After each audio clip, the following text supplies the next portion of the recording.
Hey everybody, welcome to the MMA Heat podcast. I'm Karyn Bryant. What's up, everyone? Happy New Year. It's Alan Jouban here as well. That's right, yes. Happy New Year. First show of 2020. It's I'm barely catching my breath, Alan, is what I'm trying to say here. Have you caught your breath after the holidays? Yeah, no, we had a great time. I went home to Louisiana, had a great time. Cage did not want to leave Louisiana, came back home just in time for New Year's Eve. Spent New Year's here in LA, and I'm ready to rock and roll. Like, I'm kind of ready to get this New Year's started. It started already, but yeah, I made my goal sheet last night, put a bunch of things on it, and I'm already checking stuff off the list. So I'm pretty eager to get this year going. Yeah, well, you bring up a lot of things. A few things. Well, first I want to backtrack to the trip to Lafayette. Did you get to go hunting? Because initially you said the wife was not going to let you go hunting. I didn't go hunting this year. Yeah. Oh man. Where'd I go on this one? My wife is Buddhist. She's Thai, and they love everything. The land of smiles is Thailand. Yeah. She didn't want me going hunting this year, and I've dialed back my hunting. Like, I grew up hunting everything. That's what I did. I grew up with a gun in my hand, just walking around the woods, shooting animals. We eat the animals. I'm not just like a killer, but I grew up in a big hunting family. Over the years, I've dialed it back. I don't really go deer hunting or hog hunting and all this stuff as much. It's really just going home, going to some duck hunting with my family, because like hunting is really for people that aren't real avid hunters. It's kind of like bonding time with family, or your father's son time. You teach them about being a man or about doing the right thing. It's like that kind of time with hunting. So I do that once a year normally. Didn't do it this year, but also I was kind of recovering from the ACL and everything, so I didn't know if I should be crawling in and out of duck blinds and walking in muddy water with rubber boots on. Yeah. So it helped me to go along with my wife and make her happy and not go hunting. Yeah, it's funny because I don't go hunting. I don't love hunting. You don't hunt. You don't hunt. I'll go. What? No, I don't hunt, but I'll go fishing. I took you for a hunter. I took you for a big game trophy hunter, Karyn. No way. I couldn't kill anything. We one time had a possum walking in the backyard, and Wade was like, Wade's like, hold the flashlight, I need to shoot at the BB gun. And I can't. And I don't. But anyway, I don't like killing things, but I will go fishing. Like, for some reason, to me, fishing doesn't count like hunting. I don't know why. But it is. Yeah, well, yes, but that's kind of like agreeable. Like, a lot of Thai women will allow their husbands to still fish, but not hunt. Right. But yeah, so I'm not a huge hunter, but I know that was something that you were maybe going to do, maybe didn't. Yeah. We stayed in LA for the holidays, had the in-laws in, so we had a good time. Then we went, just out to the desert a little for New Year's Eve and stuff. But I agree with you. I'm ready to get the year going, but I know you're a very goal-oriented guy, and I have things in my head that I'm like, I want to do this. And I already did some, I got up this morning and drank my kombucha instead of coffee, which was something, I wanted to get back into doing and stuff. But I know you are a much more goal-oriented person. Mm-hmm. I might need to take a few cues from you. Mm-hmm. I don't have my list with me, but I was kind of feeling inspired. You know what inspired me last night? What? Juggling. I don't know where it came from. I'll tell you where it came from, actually. When I was in New Orleans to catch my flight, I went to Café du Monde with my family, had some beignets, some cafe au lait, some coffee, living it up, loving the New Orleans style. And then we went to Jackson Square, and they had a guy on 10-foot stilts juggling blades, juggling knives. Right. And he actually asked me to come and step in and participate in the show. I had to hold his stilts while he jumped from the 10-foot thing to the stilts. It was some crazy thing. He needed somebody to help him out. I did so. Juggling's been in my mind since then. So I started juggling lemons last night to make Cage laugh, and I was like, okay, I've always wanted to learn how to juggle, so I'm going to make it a thing. I wrote it down on my goal sheet as one of my goals this year. And I swear I spent about 35 minutes last night juggling. I came home from the gym this morning, spent about another 10 minutes juggling. And if I do 5-10 minutes a day, I really, at the end of the year, I was thinking about it, I want to buy some of those bowling pin looking things. Yeah, right. Light those suckers on fire, be juggling them, and that's kind of my goal. I didn't write that down. I just wrote, be good at juggling.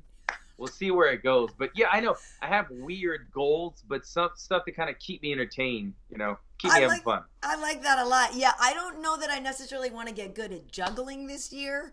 Kind of random. Juggling money, maybe. Yeah, Yeah, juggling my bank accounts or something would be nice. there you go. But yeah, no, I need to rededicate my I need to spend more time on my Portuguese because I haven't spent as much time as I used to spend on it. And I was doing that today as well.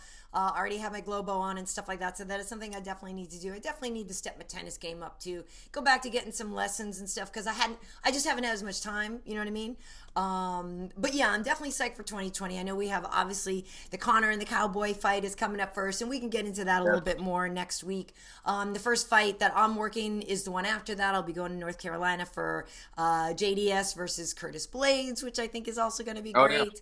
And yeah, so I got some of my assignments for the first part of the new year. I'm excited. I'll be going back to Brazil, going back to London. Both of those places I had an amazing time. Like I hadn't been to Brazil in a long time since last year when I went to Sao Paulo. And so, you know, it was one of those places that I first went when I started working with the UFC for a while. I'd gone there a few times, but then it was a stretch that I hadn't been in a long time. Then I got to go back, got to go to Sao Paulo where I'd never been before, had a really good time. So going to Brasilia this year, going back to London in March. So those were like a couple of the bigger first assignments. I'll go to North Carolina. I'm doing the Albuquerque show, you know, some good stuff in there in the States as well. But yeah, I know, like I said, we'll get into the Conor Cowboy stuff a lot, but I will say this, Alan, and I'm curious what your take is, because to me, you know, we hear this all the time, right? Like the old Conor's back or the new so-and-so's here and whatever. But like, I think it is kind of great that Conor admitted to not training as hard as he used to. You know, he like admitted that the distractions got there and stuff. And I want to believe we got the old Conor back. I don't know if you think we did. Well, you know, I'm not quite sure.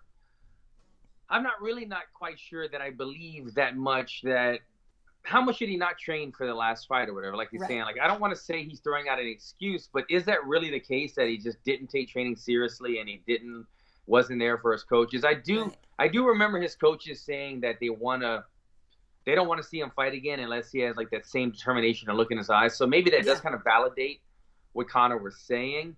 But just in my mind, I couldn't imagine the biggest fight of your life, which is always the next fight in line, but the biggest fight of your life, literally, and everything, and not training for it and not taking it seriously. Like, I find that hard to imagine. The distractions, I actually absolutely can be on board with. I mean, Conor, if anybody has more distractions, it's probably him. And not only does he have so many business ventures and opportunities that arise with him all the time, but he's got these legal issues. I mean, he's got so many things going on when he hit the guy, other stuff with women, and the incident where he's throwing the dolly.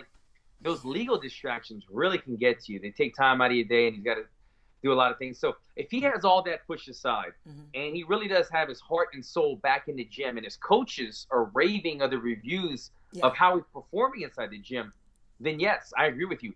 Or I agree that this 100% focused Conor will be a more in tune Conor, a more dangerous Conor come fight night against Cowboy than he was in his previous fight. Did you hear the line, though? I guess John Kavanaugh said something about Conor dictating the camp or something, and some people don't think that's a great idea. Like, so for you, Alan, and I don't know how to say this without sounding mean or whatever, but like, I would rather trust somebody else to guide your camp, Alan, than for you to just be like, I'm going to go do this today, because I just feel like somebody else can be more objective. Somebody else can really tell you what you need to work on. You might only want to work on what you're good at that day. Like, I feel like it's dangerous. And granted, you know, I'm sure tons of athletes across every sport do this. I don't know if somebody walks in and tells Rafa Nadal what to do. I was watching him earlier. But they all have coaches too. But it's like, to me, I just love the idea. I think it's smarter to have another brain working on your behalf. It does. You should at least always have somebody there. So this is actually a great question, a great setup, because this is something that I've always really been into. Early in my career, I always wanted like a Mr. Miyagi. I wanted an old wise man who had an answer for everything. And I wanted him to say, look, jump, and I would jump. He would say, run, and I would run, because I was a young guy who was hungry and eager and didn't know a lot. So, of course, I said, look, I'm the mold. Mold me, man. Like make me into whatever you want. I'm here. I will work. What happens, though, is as you continue to fight, you get more experience. You get more knowledge. You get more become the more authoritative figure around the gym because you're the one who has all this fight experience. You're the one who has the fight IQ, right? You know, you look at Conor and you can say, who else in the world has experience of fighting 5 rounds in Madison Square Garden for the first time, or dealing with pressure, or dealing with the world's best wrestler? Conor does. Right. So how much advice can he take from his coach as opposed to how much he thinks he knows what's best for him? Right. It becomes a balance and a struggle. And what I've learned is it's about having a partnership, which I think him and his coach Kavanaugh do have. Too. They understand each other. Yeah. They're probably roughly close to the same age. Yeah. They have a pretty good friendship as well as coach-fighter relationship, and it kind of all blends in. And that's what you need. Same way in quarterbacks. You get a rookie quarterback out there, he's listening in the headset for the play being out on the field.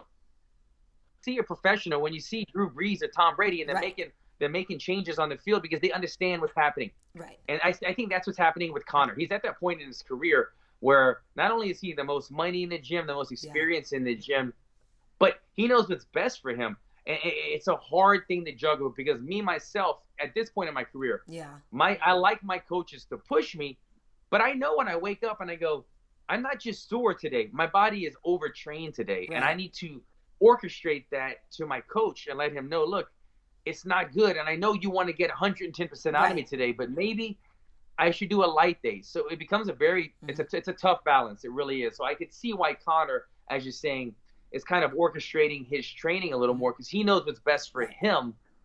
But you always need somebody looking out for you, as does a manager, as does a coach. Yeah, and that's just it, right? Because I think John Kavanaugh is great. Obviously, Conor knows how to find a lot of success. And I do think, yes, that he knows what's best for him, but it all hinges on honesty, right? You have to be honest with yourself. And that's the thing. And I don't know if he was or wasn't over the time. Who knows? I'm not inside his brain.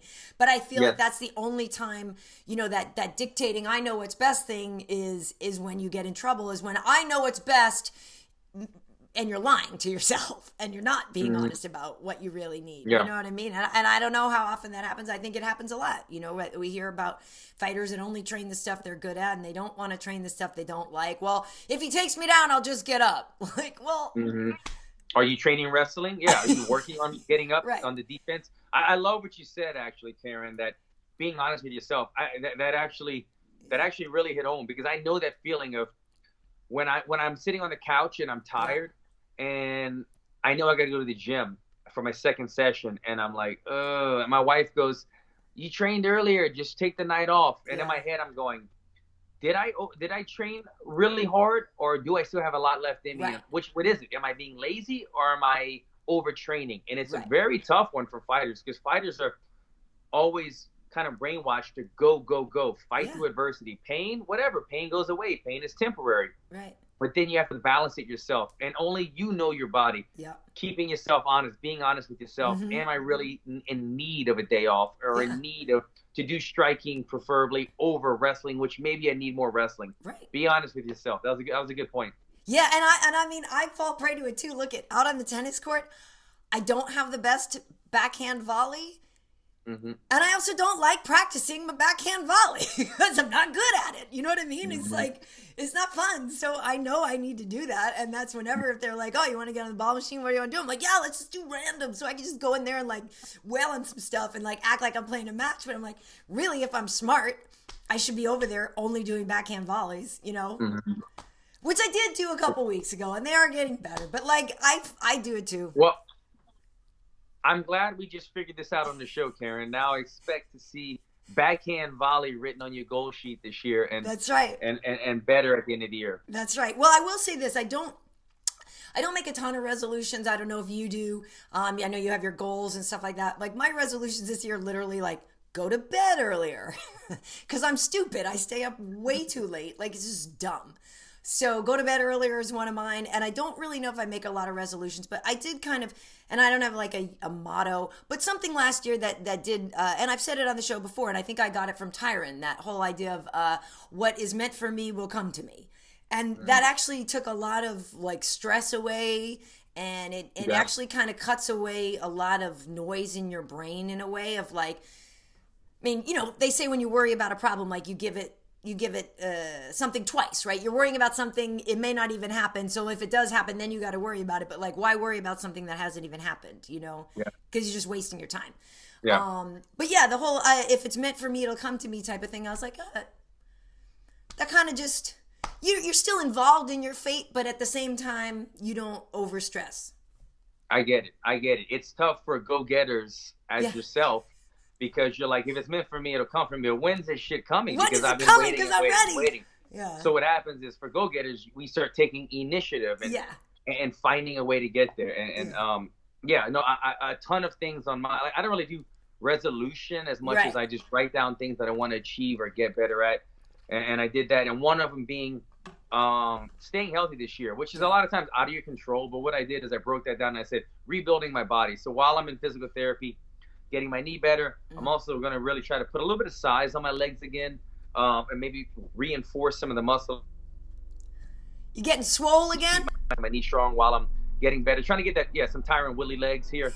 And then come back and fight sometime June, probably mid-year, because I need about another 4 months of recovery to get cleared, and then probably about a month or two of training camp from either that cleared day or maybe before, hopefully. But long story short, fight sometime mid of the year, and I want it to be a name, a veteran. I want to fight somebody like a Carlos Condit. Condit is still. Diego Sanchez, Matt Brown. Yeah. I really like Matt Brown, so I would hate to like call somebody like him out, because such a good dude. Yeah. He's worked with me at Muscle Farm. He's helped coach me when he was coaching at Muscle Farm. So I respect all three guys. But at the end of the day, I think they know that. But I would like, what I'm getting at is, I don't have much longer in the fight game at my age. And so I to fight 5-6 years from now and say, man, I'm so glad I fought this legend or this guy that I respected in the game.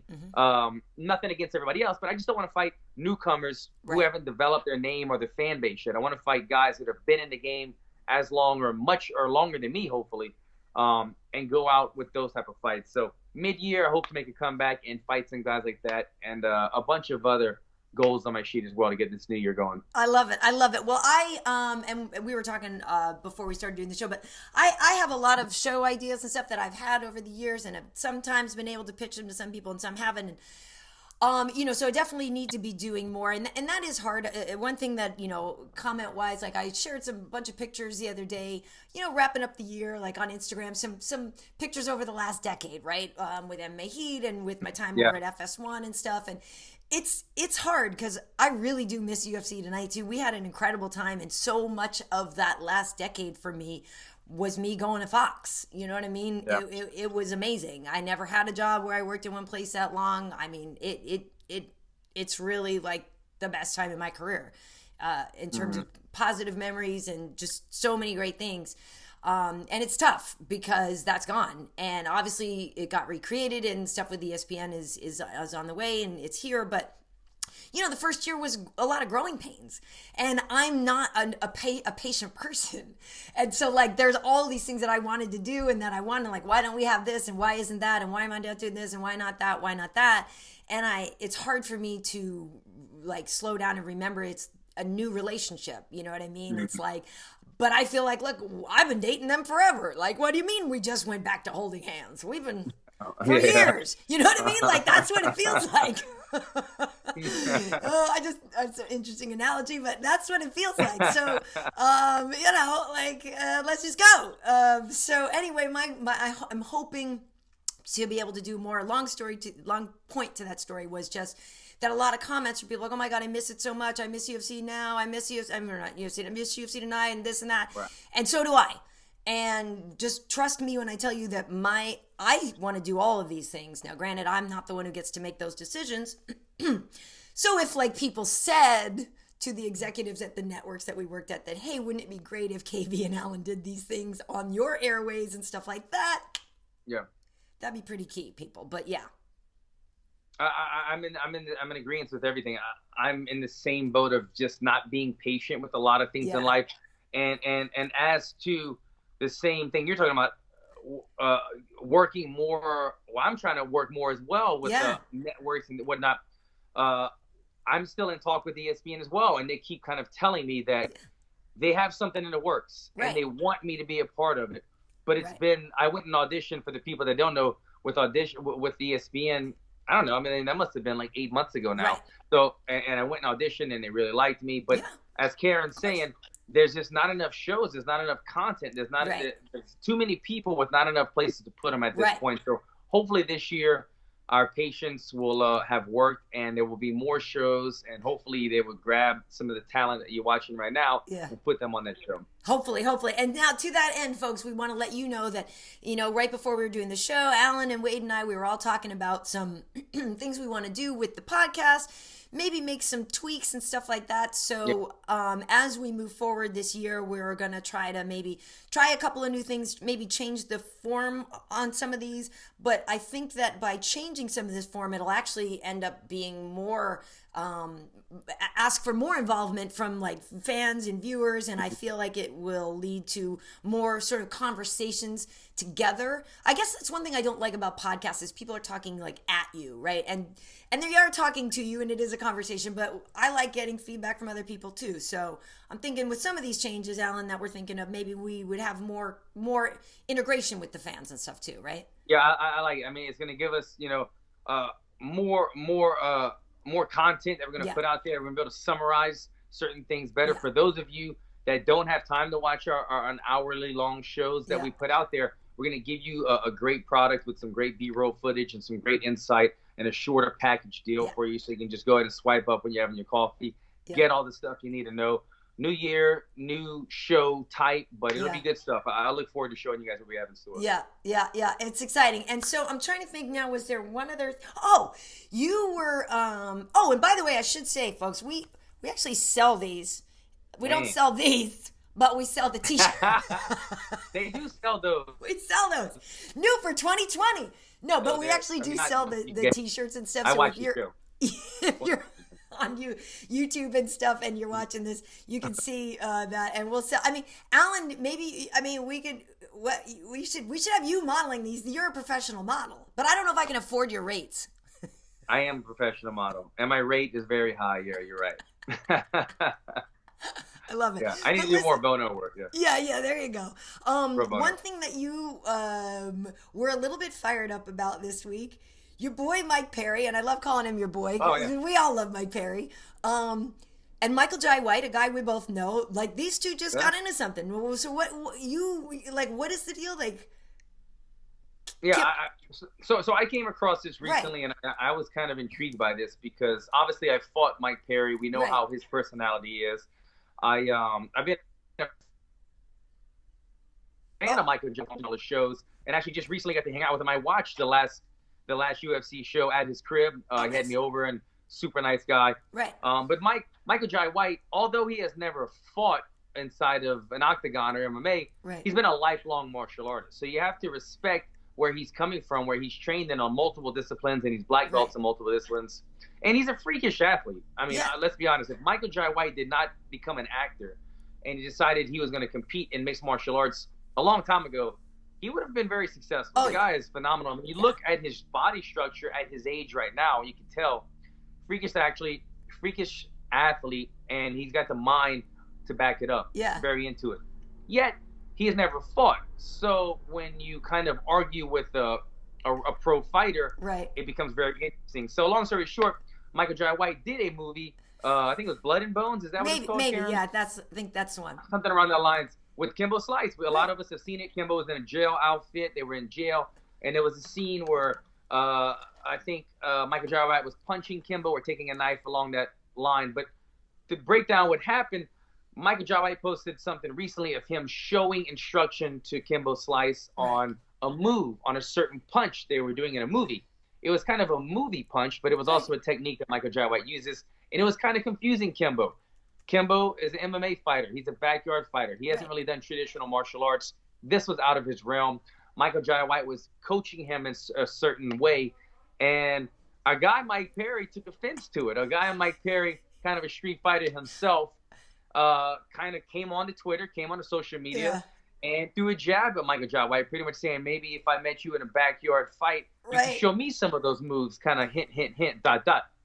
So I found that very interesting that Mike Perry would call out Michael Jai White. Right. Michael Jai White actually responded, and he said something very short and briefly, kind of blowing it off, but maybe he doesn't have time for that schoolyard stuff. But Mike Perry, man, he's a soundbite waiting to happen. He's always kind of lingering in controversy.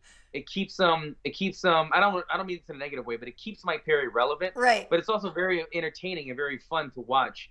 As I said, I no longer have beef with Mike Perry. I enjoy watching him. I've been a fan of Michael Jai White for a while, and just recently hung out with them. So yeah, I hope these guys don't go to battle, but I find it very intriguing that these two guys at this stage in their life and ages and careers are kind of battling on social media. Don't you find that kind of odd? Yeah, I do find it kind of odd, and I agree. Like, Michael Jai White is he's a filmmaker. He's been in Hollywood for a long time, but I agree with you. Yeah. Like, he's legitimate. Like, he really does know martial arts. He really does know a lot of this stuff. And yes, maybe he isn't a professional fighter, but in the context of him with Kimbo, he's a director. He's a fight coordinator in that he's not chumping Kimbo and telling him he's stupid, but it's just so funny to me because what is it? Mike's 1% makes Mike the defender of all things, homie, and I love it. Like I kind of love his passion for this. I think it's a little misguided in this particular situation, but I love that Mike is defending his boy. Like I think that's great. I don't want any black on black crime with Michael Jai White. Mike Perry right there, you know what I mean? Totally. We don't need any of that, Mike. Well, and it's funny, and like to your point, Mike Perry is a soundbite waiting to happen, and Mike's like a great guy. I've said this before. Getting to see him on the road a lot more, and the Platinum Princess, they're great. And so literally, I was talking to H.E.A.T about this because right before Christmas, I went up and did Submission Underground 10, which was amazing. Again, really great. Although I will say, the fact that Gordon is saying he's not going to be doing jiu-jitsu anymore is really interesting. He came up there and he did, so we'll see if that's true, if he's not going to compete anymore, because he's incredible. But anyway, one of the things that H.E.A.T was thinking of doing is he wants to do tag. He has tag team matches already in Submission Underground. Right. And H.E.A.T's like, I just love the Platinum Princess and Mike Perry so much. I wonder if we can do co-ed tag teams. And I was like, wow. He's like, would you pay to see? I'm like, dude, if you get Mike Perry and the Platinum Princess here, it would be amazing. And then, of course, the logistics of a tag team with a male and female is tricky, right? Because the female would only ever be able to tag the female. It'd be weird. So logistically, it might not really happen. But the idea of a tag team with those two is phenomenal. I don't know if that will happen, but I can totally see some type of reality show. Right. Mike Perry and his girlfriend or wife, right. Doing some crazy stuff like that. That's very up his alley. Totally. Well, awesome. All right. Well, so, and the one fight that I did want to get your take on, I know we're about to wrap it up here, but listen, folks, I don't think Rampage Jackson is going to throw a fight. Okay. So he didn't look himself against Fedor. Fedor looked good. Fedor looked like Fedor again. But, you can't go out there and say that it wasn't work and stuff like that, and that Rampage took it. He's not going to do that. And he's especially not going to do it in Japan. He loves fighting in Japan. Right. I completely agree. I was a little bit vocal on this after the fight. I watched it. Yeah. Was it odd? Yes. Did it leave me scratching my head? Why did Rampage kind of go on all fours and shake his head until the ref stopped it? Seemed a little out of character. But also, so does Rampage coming in 35 pounds heavy and probably not training at all and looking horrible inside of the ring. That seemed a little odd, too, because that's what he's been doing movies. He's been staying busy. He's got a bunch of things going on that makes him money. Fighting isn't really his main source of income anymore. Right. But when a fight comes around against a living legend and they throw you a bucket full of money, and it's in his old stomping grounds where the women are plentiful, and he's a huge superstar. Yeah. He's gonna take it. So yes, I think he took the money. They probably said, "Here's a couple $1 million. Come fight Fedor. Do your thing." He said, "Whatever. I'll go and do it." He didn't take it seriously. He got caught. Yeah. I'm not sure what was going on the ground. He could have either A, been out of it, or B, he just really didn't want to be in the fight. Right. So maybe that's why it seemed funny. It seemed like he could have, if his heart was in it, he could have maybe tried to continue, but he was probably a little out of it. And then his heart was saying, I really don't want to be here anymore. I'm done with this fight thing. Right. But some people were kind of mixing, I kind of vocalized that on social media, and people go, So what's the difference between that and throwing a fight? And my answer to that is throwing a fight, in my mind, is you're signing a paper. You're making an agreement. You're shaking a hand saying, I will lose this fight and I will take the money that you're offering me. I will not win this fight. He did not throw the fight. He did not sign the paper. He didn't say, I'm going to lose. He went out there and tried and he got dropped. He got hit hard and he got rocked, and he realized his heart wasn't in it. But they were paying him good enough already that he didn't have to take a dive in that fight. And I think being out of shape and Fedor seemingly being in great shape, I think Fedor felt confident about this one. Especially Fedor, Rampage hadn't fought very much. He was coming off of, I think his last fight was a loss to Chael Sonnen, which he didn't look spectacular in his either. So it was more of his heart not being there rather than him taking a dive. Thank you for that. Thank you. Just what he said. What he said. Yeah. Now you brought something up there a moment ago, and then I don't know if you saw me tweak like that. Alan, Jouban, both of our teams are no longer in the NFL playoffs. I don't know whose was sadder, Karyn. I watched Tom Brady lose, and I go, damn. I mean, New England fans must just be distraught right now. Like, what did we just watch? It was like a bad game, an interception to end his career. Like, that's how he's going. Pick six, is that how he's going out? I don't think Tom Brady's going out. But then I watched the Saints game, and it was the worst game that Drew Brees has had all year. 2 interceptions, a fumble. Yeah. They get that. The Saints did not deserve to win that game, but there was a little pass interference at the end. I'm not going to stay on it. I'm not going to linger on it because we didn't play great. But to our season to end 2 years in a row from a missed call, and then for your team to go out the way that they did, talk about a kick in the head this football season that was going so great early. I know, and it's hard because we lost to the same team. Like, we were all looking for revenge against Titans, you know? And so I have to admit, there are some hilarious memes out there of, like, remember the Titans? You know, because that's such a great movie, and it's instead they have Tom Brady there crying, and I get it. I get that, like, all the haters are happy that we lost, and I get that. But yes, we are a little distraught, Alan. But my thing is this, I don't want him to play anywhere else. And so I got on Twitter about this too, and I'm like, let's just stop the talk of Tom playing somewhere else. I don't care. Like, I don't care. And like, I thought it was terrible when Brett Favre did that. And people were like, well, but Brett Favre came back and almost won a Super Bowl. I'm like, that's not my point. It's not about are they good. Of course they're good. But like, it felt like he was cheating on Green Bay when Brett Favre did that. And I hated it. I'm not a Green Bay fan. And I'm like, oh, how could you do that? It felt dirty to me. And so, like, if Tom plays anywhere else, I don't. He has nothing left to prove. Okay, granted, they're the relationship is disintegrating. I don't. Nothing left to prove. All the money in the world, all the rings. So yeah, I can go somewhere else and take them far too. Look how good I am, dude. We knew. Like, I don't see why he has to keep playing anywhere else other than with the Patriots. I just don't see it. I don't want to see it either. I think he should come back and play one more year if he's got the fire inside of him, which it seems like he does, and he still looks like he has the capability of doing it. But go back to the team you've done it all with.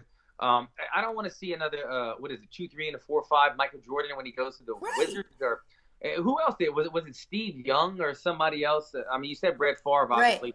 Peyton. Well, Peyton. Weird. They're like, Peyton went back and did really well too, but same thing. Colts fans, every Colt fan was like, like, it's not cool. You've built a legacy in one place, and then to go one season just to test the water when you're not getting. It's not like it's a need the money. You said it. He's just trying something else out. But I'd like to see him come back this year, one more season, Patriots, see what happens, then be done. Right. Well, they're both great because Drew threw the passing record this year. He broke the passing record. Drew broke so many records. Yeah. It was unbelievable. But the thing that blew my mind is he wasn't even in the top 10 quarterbacks of all time. To be honest, I just went over that list today. The ESPN or somebody released the top 100 quarterbacks. Drew was like number 15 to me, which is crazy. Yeah. Being that he owns most of the records in quarterback history. Not when it comes to Super Bowls and whatnot like that. That's Tom Brady. Tom Brady is the GOAT in that division. But when it comes to like yards and all these things, he has all these records. But there was so many names in there that I was just like, I've never even heard of this guy. And I know history is Yeah. something. A guy that had an okay season in the 1940s when there were like 8 teams. Right. Like, come on, is that guy really better than Tom Brady or Drew Brees? Like, give me a break. So, like, have those guys on the 100 list, but don't have those guys in spots 4, 5, and 6. To me, it's ridiculous. Right. I hear you. It makes a lot of sense. But anyway, it's tough. I know people are like, whatever, I thought this was a fight podcast, but obviously you and I both like football a lot too. Yeah. And I'm sad now I don't even know who to root for anymore because literally after my team was gone, I was rooting for the Saints. And now the Saints are gone, so now I don't know what to do. I don't know either. All I know is next weekend, my team, LSU, I still got one more in the hunt. LSU's playing for the national championship game against Clemson. Tigers versus Tigers. Nice. Could be a good one. We're having a phenomenal season in college with Joe Burrow and LSU. So I'm hoping they can bring it home for me. Nice. Very nice. Very nice. Well, as we said, folks, when we see you next on the podcast here, it'll probably be slightly different. But stay with us, and hopefully we are giving you what you need in a more consumable way, even, right? Making it easier for everybody. Yeah.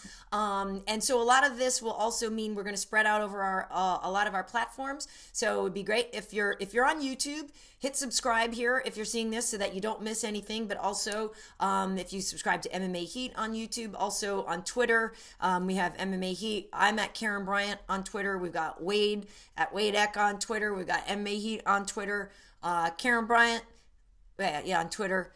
We got we're on all the platforms. Follow our stuff. KB Heat on Instagram, MMA Heat on Instagram, so you don't miss anything.